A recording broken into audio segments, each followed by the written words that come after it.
The old Victorian mansion had been abandoned for years, and it had been the talk of the town for just as long. It was a beautiful home with its tall, dark wood frame, pointed roofs, and beautiful garden, but its interior was a different story. It was a maze of creaky stairs, hidden doors, and dusty corners, making it the perfect location for a horror story. Jane had always been fascinated by ghost stories and the paranormal, and when she learned that the mansion was rumored to be haunted, she knew she had to see it for herself. After some convincing, she had convinced her husband, Mark, to rent the mansion for the weekend to gather some inspiration for her next novel. As they arrived at the mansion, they couldn't help but feel an overwhelming sense of dread.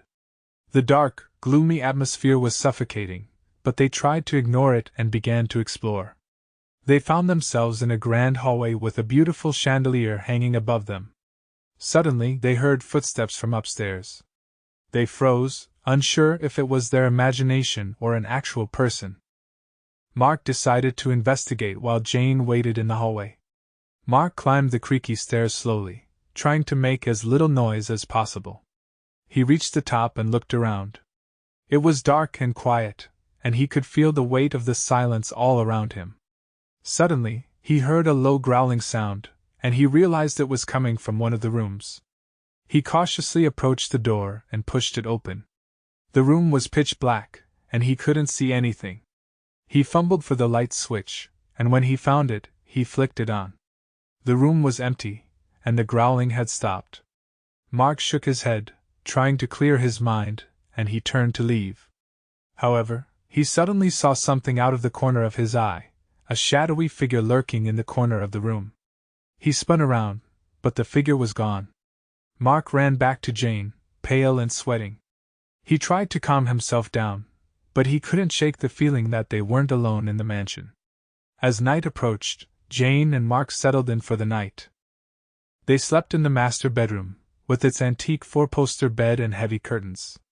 The wind outside howled, and the old mansion creaked and groaned. Suddenly, Jane woke up to the sound of whispering. She rubbed her eyes and listened carefully. It was coming from the other side of the room, and she could feel a cold breeze blowing towards her. She turned on the light, but the room was empty. She shrugged it off and tried to go back to sleep, but she couldn't shake the feeling that something was watching her.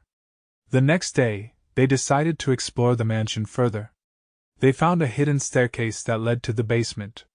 The air was thick with must and dampness, and they could hear water dripping somewhere in the distance. They explored the basement for what seemed like hours until they came across a hidden room. The room was small, with a single chair and a small window. The air was stale, and there was a lingering smell of decay.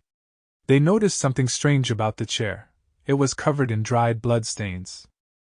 Suddenly, they heard a faint whispering sound, and they turned around to see a ghostly figure standing in the doorway. They ran for their lives, but the figure seemed to be following them. They finally made it outside, gasping for air. They looked back at the mansion, and they could see the ghostly figure staring back at them from the window. Jane and Mark decided to leave the mansion,